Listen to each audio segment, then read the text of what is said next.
মানুষের সভ্যতার ইতিহাস যতটা না আবিষ্কারের, তার চেয়ে বেশি হল সংগ্রামের। এই সংগ্রাম পেশিশক্তির নয়, এই সংগ্রাম হল চিন্তার।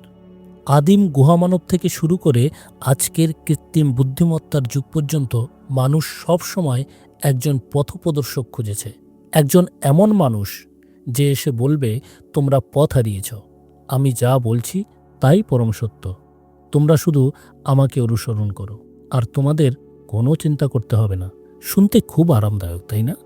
জীবনের জটিল সব প্রশ্নের উত্তর যখন তৈরি অবস্থায় কারো মুখে পাওয়া যায়, তখন মস্তিষ্কের উপর চাপ কমে। একেই আমরা বলি চিন্তার আলস্য। কিন্তু ইতিহাসের পাতায় একটি বাক্য বারবার ফিরে আসে, যা অনেক সময় সভ্যতাকে অন্ধকারে ঠেলে দিয়েছে। সেটি হলো, অমুক ধর্মপ্রচারক বা অমুক গুরু যা বলেছেন সেটাই শেষ কথা।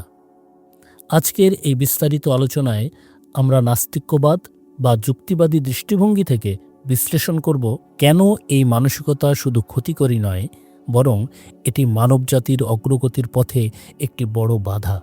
আমরা বোঝার চেষ্টা করব কেন প্রশ্ন করাটাই পরম ধর্ম হওয়া উচিত, আর কেন কোনো রক্ত মাংসের মানুষ কখনোই ভুলের ঊর্ধ্বে হতে পারে না। আমরা যখন ছোট থাকি তখন মা বাবার কথাকে ধ্রুব সত্য মনে করি, সেটা স্বাভাবিক। কিন্তু একটি জাতি বা সমাজ যখন বড় হয়, তখন তার বিচার বুদ্ধিও পরিপক্ক হওয়ার কথা। নাস্তিক্যবাদ বা মুক্ত চিন্তার মূল ভিত্তি হল, কোনো কথা কে বলেছেন তার চেয়ে জরুরি হল তিনি কি বলেছেন। ধর্মীয় পরিমণ্ডলে আমরা দেখি প্রচারককে একটি অলৌকিক বা অতি মানবীয় আবরণ দিয়ে ঢেকে দেওয়া হয়। বলা হয়, তিনি যা দেখছেন সাধারণ মানুষ তা দেখে না, তিনি যা জানেন সাধারণ মানুষ তা জানে না। যখনই একজন মানুষকে অচ্যুত বা ভুল ত্রুটির ঊর্ধ্বে ভাবা শুরু হয়, তখনই যুক্তি মারা যায়। নাস্তিকের প্রথম পাল্টা যুক্তি হল, মানুষ তার সময়ের দাস।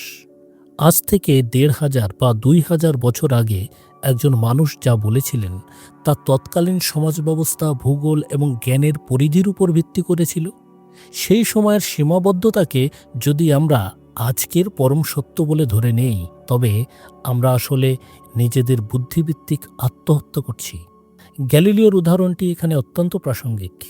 যখন চার্চ বা ধর্মীয় কর্তৃপক্ষ বলেছিল পৃথিবী স্থির, তখন তারা কিন্তু কোনো বৈজ্ঞানিক তথ্য দিচ্ছিল না, তারা দিচ্ছিল কর্তৃত্বের দোহাই।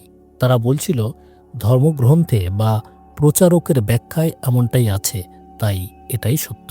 কিন্তু সত্য তো কোনো ব্যক্তির উপর নির্ভর করে না, সত্য স্বয়ংসম্পূর্ণ। গ্যালিলিও প্রমাণ করেছিলেন যে চার্চের ভুল না করা প্রচারকরা আসলে ভুল ছিলেন। এখানেই নাস্তিকরা প্রশ্ন তোলে, যদি একজন প্রচারক বিজ্ঞানের একটি সাধারণ বিষয়ে ভুল করতে পারেন, তবে জীবনের অন্যান্য জটিল বিষয়ে তিনি যে ভুল করছেন না, তার গ্যারান্টি কি? যখন আমরা কোনো ব্যক্তিকে প্রশ্নাতীত মেনে নেই, তখন আমরা আসলে একটি ইকো চেম্বার বা বদ্ধ ঘরে নিজেদের বন্দী করি। যখন আমাদের কাছে বক্তব্যের যৌক্তিকতার চেয়ে ব্যক্তির ভাবমূর্তি বড় হয়ে দাঁড়ায়। ধরুন, একজন জগৎবিখ্যাত ধর্মপ্রচারক বা আধ্যাত্মিক গুরু বললেন, অমুক গাছের পাতা চিবিয়ে খেলে ক্যান্সার সেরে যাবে। একজন অন্ধ অনুসারী কোনো প্রশ্ন ছাড়াই তা বিশ্বাস করবে এবং প্রয়োগ করবে। কিন্তু একজন যুক্তিবাদী বা নাস্তিক প্রথমে জিজ্ঞেস করবে, এই দাবির পক্ষে কোনো ক্লিনিক্যাল ট্রায়াল আছে? এই পাতার রাসায়নিক গঠন কি? এটি কি অন্য কোনো রোগে পার্শ্ব প্রতিক্রিয়া তৈরি করে? অনুসারীরা হয়তো বলবেন, আপনি ওনার উপর সন্দেহ করছেন? উনি কত বড় জ্ঞানী, কত হাজার মানুষ ওনাকে মানে আপনি জানেন? নাস্তিকের উত্তর খুব সহজ। জ্ঞানের মাপকাঠি অনুসারীর সংখ্যা দিয়ে নির্ণয় করা যায় না, বরং প্রমাণের ভিত্তিতে তাকে নির্ণয় করতে হয়। কোটি কোটি মানুষ যদি ভুল কিছু বিশ্বাস করে, তবে সেই ভুলটি সত্য হয়ে যায় না। ব্যক্তি পূজা যখন প্রাতিষ্ঠানিক রূপ নেয়, তখন সমাজ থেকে ভুল সংশোধনের ক্ষমতা হারিয়ে যায়। বিজ্ঞান কেন এগিয়েছে? কারণ বিজ্ঞানে কোনো শেষ কথা নেই। নিউটন ভুল ছিলেন যখন আইনস্টাইন এলেন।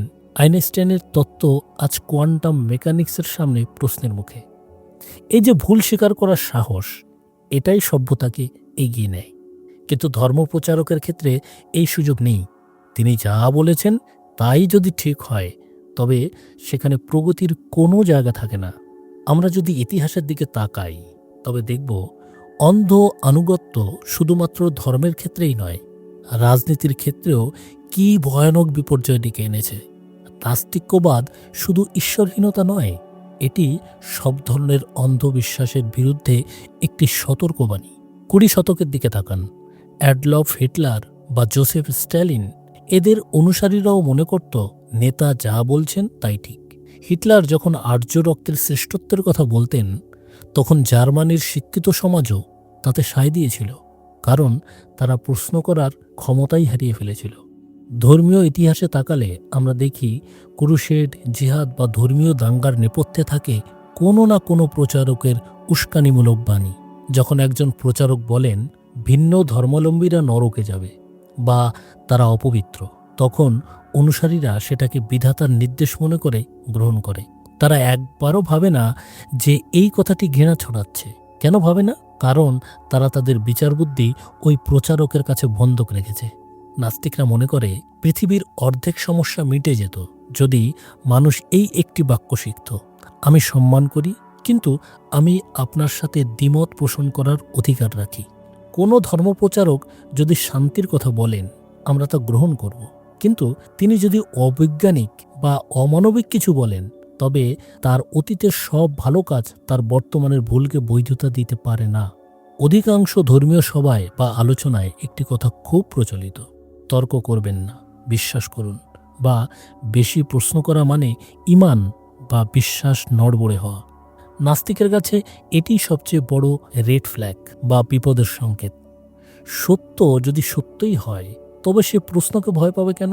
সোনা আসল কি না তা বোঝার জন্য যেমন আগুনে পোড়ানো হয় বা কষ্টি পাথরে ঘষা হয়, তেমনি সত্যকে যাচাই করার জন্য প্রশ্ন এবং তর্কের প্রয়োজন। বিজ্ঞান আজ যেখানে দাঁড়িয়ে আছে, তার প্রতিটি ইঞ্চির পিছনে রয়েছে কয়েক হাজার কেন এবং কিভাবে। যদি আইজ্যাক নিউটন ভাবতেন বাইবেলে যা আছে তাই চূড়ান্ত, আপেল কেন নিচে পড়ে তা নিয়ে প্রশ্ন করা মানে ঈশ্বরের কাছে সন্দেহ করা, তবে আমরা অভিকর্ষজ বল সম্পর্কে জানতামই না। যদি ডারউইন ভাবতেন সৃষ্টিতত্ত্ব নিয়ে প্রশ্ন করা পাপ, তবে আমরা জীববিজ্ঞানের মূল ভিত্তিটিই খুঁজে পেতাম না। ধর্মপ্রচারকরা প্রায় বলেন মানুষের বুদ্ধি সীমিত, তাই মহান গুরুর কথা যুক্তি দিয়ে বোঝা সম্ভব নয়। এটি একটি চমৎকার বুদ্ধিভিত্তিক ফাঁদ। যদি আমাদের বুদ্ধি এতটাই সীমিত হয় যে আমরা গুরুর কথা বুঝতে পারবো না, তবে আমরা কিভাবে বুঝলাম যে ওই গুরুই সঠিক? ওই গুরু যে ভণ্ড নন তা বোঝার জন্য তো আমাদের বুদ্ধিরই প্রয়োজন, তাই না? অর্থাৎ নিজের বুদ্ধিমতো বুদ্ধিকে ব্যবহার করা, এবং যখনই প্রশ্ন আসবে তখন বুদ্ধিকে সীমিত বলে এড়িয়ে যাওয়া, এটি একটি দ্বিচারিতা। একজন ধর্মপ্রচারক যখন কথা বলেন, তিনি তার সময়ের সামাজিক কাঠামোর মধ্যে থেকে কথা বলেন।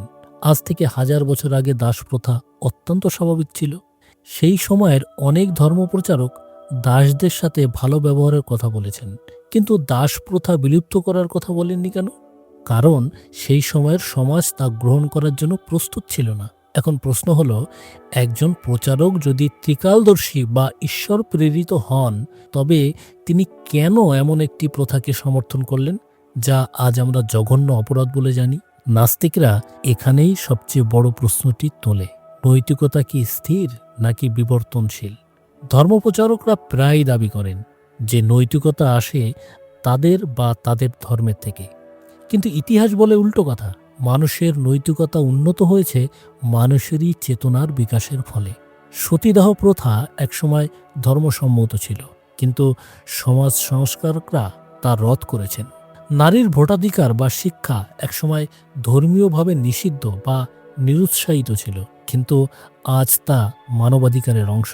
যদি আমরা প্রচারক যা বলেছেন তাই ঠিক এই তত্ত্বে আটকে থাকতাম, তবে আজও আমাদের সমাজে দাস প্রথা থাকত, নারীরা 4 দেয়ালের মাঝে বন্দী থাকত, এবং ভিন্ন মতের মানুষকে পুড়িয়ে মারা হতো। নাস্তিক্যবাদ আমাদের শেখায় যে নৈতিকতা কোনো আসমানি কিতাব থেকে আসে না, এটি আসে মানুষের প্রতি মানুষের সহমর্মিতা, ইমপ্যাথি থেকে। ধর্মীয় অনুসারীরা প্রায় একটি যুক্তি দেন, যদি ধর্ম বা ধর্ম প্রচারকের নির্দেশ না থাকে, তবে মানুষ তো পশুর মতো হয়ে যাবে। মানুষ কেন চুরি করবে না বা খুন করবে না যদি বিচার দিবসের ভয় না থাকে? এই যুক্তিটি একজন মানুষের নৈতিকতার জন্য অপমানজনক। নাস্তিকের অবস্থান হলো, আমি চুরি করি না, কারণ আমি জানি চুরি করলে অন্যের ক্ষতি হয় এবং আমি চাই না যে কেউ আমার জিনিস চুরি করুক। এটি একটি সামাজিক চুক্তি, সোশ্যাল কন্ট্রাক্ট। ধর্মপ্রচারকরা অনেক সময় নৈতিকতাকে শর্ত সাপেক্ষ করে তোলেন। যদি বিশ্বাস করো তবেই তুমি ভালো মানুষ। নাস্তিকরা এর প্রতিবাদ করে বলে, দয়া বা করুণা দেখানোর জন্য কোনো গুরুর অনুমতি প্রয়োজন নেই। কখনো কখনো ধর্মপ্রচারকরা এমন সব নির্দেশ দেন যা আধুনিক নৈতিকতার সাথে সরাসরি সংঘর্ষিত, যেমন নির্দিষ্ট কোনো খাবার খাওয়া বা না খাওয়ার উপর ভিত্তি করে মানুষের বিচার করা, কিংবা নির্দিষ্ট পোশাক না পরলে শাস্তি দেওয়া। একজন যুক্তিবাদী মানুষ যখন দেখেন যে এই নির্দেশগুলো কোনোভাবেই মানবতার কল্যাণ করছে না, তখন তিনি তা প্রত্যাখ্যান করেন। আর এই প্রত্যাখ্যান করার সাহসই হলো প্রকৃত স্বাধীনতা। যখনই কোনো নাস্তিক বা মুক্তচিন্তক কোনো ধর্মপ্রচারকের বক্তব্যের সমালোচনা করেন, তখনই তাকে বিদ্বেষী বা উগ্র তকমা দেওয়া হয়। কিন্তু আমাদের বুঝতে হবে, সমালোচনা আর ঘৃণা এক জিনিস নয়। বিদ্বেষ হলো মানুষকে আক্রমণ করা, আর সমালোচনা হলো ধারণাকে আক্রমণ করা। নাস্তিকরা কোনো ব্যক্তিকে ঘৃণা করে না, তারা সেই অন্ধত্বকে ঘৃণা করে যা মানুষকে বিচারহীন করে তোলে। উদাহরণস্বরূপ, কেউ যদি দাবি করে যে চন্দ্রগ্রহণ হয় কারণ রাহু নামের এক দৈত্য চাঁদকে গিলে ফেলে, তবে সেই দাবির অসারতা তুলে ধরা কোনোভাবেই বিদ্বেষ নয়, এটি হলো সত্যের প্রকাশ। একইভাবে যখন কোনো প্রচারক অবৈজ্ঞানিক বা মধ্যযুগীয় ধ্যান ধারণা প্রচার করেন, তখন তার প্রতিবাদ করা সভ্য সমাজের দায়িত্ব। নাস্তিকদের যুক্তি হলো, পৃথিবীতে কোনো বিষয়ই সমালোচনার ঊর্ধ্বে নয়। রাজনীতি, সমাজনীতি, বিজ্ঞান সবকিছুই যদি ব্যবচ্ছেদ করা যায়, তবে ধর্ম বা ধর্মপ্রচারকের বক্তব্য কেন যাবে না? তারা কি বিশেষ কোনো সুরক্ষা কবচ নিয়ে জন্মেছেন? অবশ্যই না। মানব সভ্যতা আজ যে শিখরে দাঁড়িয়ে আছে, ইন্টারনেট, মহাকাশ, গবেষণা, আধুনিক চিকিৎসা বিজ্ঞান, এসবের মূলে রয়েছে একটি গুণ: কর্তৃত্বকে চ্যালেঞ্জ করা। ইউরোপে যখন রেনেসা বা নবজাগরণ হয়েছিল, তার মূল মন্ত্র ছিল নিজে জানো। চার্চের একচ্ছত্র ক্ষমতার বিরুদ্ধে মানুষ যখন প্রশ্ন করতে শুরু করল, তখনই আধুনিক পৃথিবীর জন্ম হলো। নাস্তিক্যবাদ আমাদের এই স্বাধীনতার স্বাদ দেয়। এটি আমাদের কোনো গুরুর পায়ে মাথা নত করতে শেখায় না, বরং নিজের চোখের উপর বিশ্বাস করতে শেখায়। আপনি যখন নিজের সিদ্ধান্ত নিজে নিতে পারেন, তখন আপনি ভালো মন্দের বিচার নিজের বিবেক দিয়ে করেন। তখন আপনি আর ভেড়ার পালের অংশ থাকেন না, আপনি একজন সচেতন নাগরিকে পরিণত হন। কোনো এক ধর্মপ্রচারক যা বলেছেন তাই ঠিক, এই মানসিকতা মানুষকে মানসিকভাবে পঙ্গু করে দেয়। এটি তাকে অন্যের উপর নির্ভরশীল করে তোলে, আর যেখানে নির্ভরতা বেশি, সেখানে শোষণের সম্ভাবনাও বেশি। ইতিহাসে আমরা কত শত ভণ্ড পীর বা গুরুর খবর পাই, যারা আধ্যাত্মিকতার নামে সাধারণ মানুষের টাকা, সম্মান, এমনকি জীবন নিয়ে ছিনিমিনি খেলছে। এই শোষণের মূল হাতিয়ার হলো ওই একটি বাক্য, আমি যা বলছি তাই ঠিক। মাঝে মাঝে ধর্মপ্রচারকদের দাবিগুলো এতটাই অদ্ভুত হয় যে সেখানে যুক্তি কাজ করে না, শুধু হাস্যরসের উদ্বেগ হয়। কোনো প্রচারক হয়তো বলছেন, ডান কানে মোবাইল ধরলে শয়তান কথা শুনতে পায়, অথবা কেউ বলছেন মহাকাশে মানুষ যেতেই পারেনি, ওসব কেবল স্টুডিওতে বানানো ভিডিও। নাস্তিকরা যখন এসবের বিরোধিতা করে, তখন তাদের বলা হয় অহংকারী। কিন্তু ভেবে দেখুন, অহংকারী কে? সেই মানুষটি যে কোটি কোটি শ্রমিকের পরিশ্রম আর বিজ্ঞানীদের মেধা নিয়ে বানানো রকেটকে এক নিমিষে অস্বীকার করছেন, নাকি সেই মানুষটি যে প্রমাণের কথা বলছেন? প্রকৃতপক্ষে হাস্যরস এখানে একটি বড় অস্ত্র, কারণ অন্ধবিশ্বাস অনেক সময় এতই কঠোর হয় যে সেখানে যুক্তি প্রবেশ করতে পারে না। তখন ব্যঙ্গ বা হিউমার মানুষকে ভাবতে বাধ্য করে। যখন মানুষ দেখে যে তার পরম পূজনীয় গুরুর কথাগুলো আধুনিক বিজ্ঞানের সামনে হাস্যাস্পদ হয়ে যাচ্ছে, তখন অন্তত কয়েকজনের মনে হলেও প্রশ্নের উদয় হয়। আর সেই একটি প্রশ্নই হতে পারে অন্ধকারের খাঁচা ভাঙার প্রথম ধাপ। আমাদের আলোচনার শেষ পর্যায়ে এসে আমরা একটি সিদ্ধান্তে পৌঁছাতে পারি: সত্য কোনো ব্যক্তি নির্ভর বিষয় নয়, এটি প্রমাণ ভিত্তিক। একজন ধর্মপ্রচারক চমৎকার বক্তা হতে পারেন, তিনি মানুষের মনে প্রশান্তি আনতে পারেন, তিনি সমাজসেবা করতে পারেন, এসবের জন্য তিনি অবশ্যই শ্রদ্ধার পাত্র। কিন্তু তিনি যখন কোনো দাবি করেন তখন সেই দাবিকে তার ব্যক্তিত্বের মাপকাঠিতে বিচার করলে চলবে না। নাস্তিকের অবস্থান হল সত্যের প্রতি পরম সততা। এই সততা বলে কোনো মানুষই ভুলের ঊর্ধ্বে নয়, কোনো গ্রন্থই শেষ সত্য নয়, কোনো আদর্শই পরিবর্তনের ঊর্ধ্বে নয়। পৃথিবীতে হাজার হাজার ধর্ম আছে, লক্ষ লক্ষ প্রচারক আছেন, প্রত্যেকেই দাবি করেন যে তার পথই একমাত্র সঠিক পথ। একজন সাধারণ মানুষ হিসাবে আপনি কার কথা শুনবেন? যদি আপনি যুক্তিবাদ দেন, তবে আপনার কাছে কোনো মানদণ্ড থাকে না বিচার করার। তখন আপনি কেবল সেই প্রচারকের কথাই মানবেন যার ঘরে আপনি জন্মেছেন। এটি তো সত্য সন্ধান নয়, এটি কেবল লটারি জেতার মতো একটি ব্যাপার।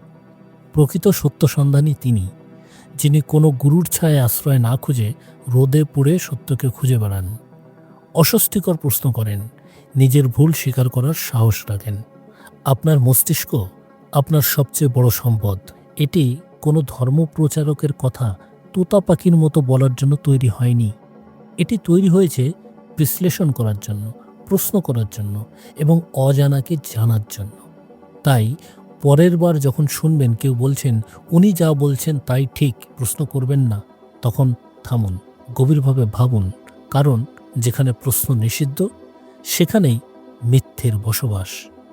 সত্য সবসময় উন্মুক্ত, সে প্রশ্নকে স্বাগত জানায়। যুক্তি পূজা নয়, বরং যুক্তিবাদ হোক আমাদের চলার পথ, কারণ অন্ধকার থেকে আলোতে আসার একমাত্র সিঁড়ি হলো আমাদের বিচার বুদ্ধি।